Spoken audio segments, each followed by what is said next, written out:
രാജസ്ഥാനിൽ ബാക്കിയുണ്ടായിരുന്ന ഒരു നിയമസഭാ മണ്ഡലത്തിലെ തെരഞ്ഞെടുപ്പ് ജനുവരി 5-ന് നടക്കുകയാണ്.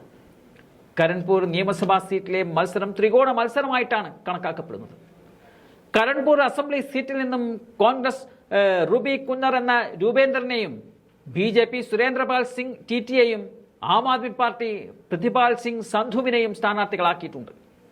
കോൺഗ്രസ് സ്ഥാനാർത്ഥി ഗുർമീത് സിംഗ് കുന്നാറിന്റെ മരണത്തെ തുടർന്നാണ് ഈ മണ്ഡലത്തിലെ തെരഞ്ഞെടുപ്പ് മാറ്റിവെച്ചത്. അന്തരിച്ച ഗുർമീത് സിംഗ് കുന്നാറിന്റെ മകനാണ് കോൺഗ്രസ് സ്ഥാനാർത്ഥിയായ റൂബി കുന്നാർ. 2018 നിയമസഭാ തെരഞ്ഞെടുപ്പിൽ കോൺഗ്രസ് സ്ഥാനാർത്ഥി ഗുർമീത് സിംഗ് കുന്നാറിനായിരുന്നു വിജയം. ഏതാണ്ട് 28,000-ഓളം വോട്ടുകളുടെ ഭൂരിപക്ഷത്തിനാണ് അന്ന് അദ്ദേഹം വിജയിച്ചത്.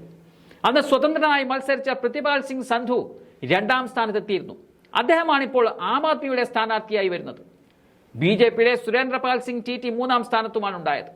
1500 വോട്ടിന്റെ വ്യത്യാസം മാത്രമാണ് BJPയും സ്വതന്ത്ര സ്ഥാനാർത്ഥിയുമായി ഉള്ളത്. ഇത്തവണ ഭരണം നേടിയതോടെ അതിന്റെ ആനുകൂല്യം BJPക്ക് ലഭിക്കുമോ എന്നുള്ളതും കണ്ടറിയേണ്ടതാണ്. കഴിഞ്ഞ 25 വർഷങ്ങളായി ഓരോ 5 വർഷങ്ങൾ കഴിയുമ്പോഴും ഇവിടെ മുന്നണികൾ മാറി മാറി വരാറുണ്ട്. സംസ്ഥാന ഭരണം കൈവിട്ടെങ്കിലും കരൺപൂർ മണ്ഡലം കൈവിട്ടുകൊടുക്കാൻ കോൺഗ്രസ് ഉദ്ദേശിക്കുന്നില്ല. അതുകൊണ്ട് തന്നെ ചില നീക്കങ്ങൾ നടത്തി കഴിഞ്ഞിരിക്കുന്നു കോൺഗ്രസ്.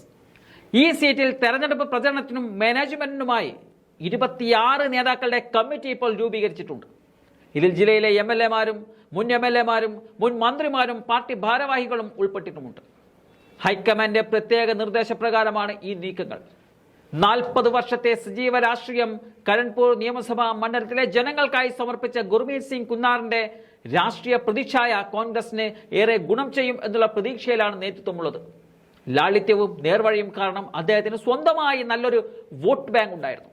അത് നഷ്ടപ്പെട്ടു പോകാതിരിക്കാനാണ് അദ്ദേഹത്തിന്റെ മകൻ ഇത്തവണ കോൺഗ്രസ് സീറ്റ് നൽകിയിരിക്കുന്നത്. സംസ്ഥാനം നഷ്ടമായെങ്കിലും മണ്ഡലം നിലനിർത്തുക എന്നത് അഭിമാന പോരാട്ടമായിട്ടാണ് കോൺഗ്രസ് കാണുന്നത്.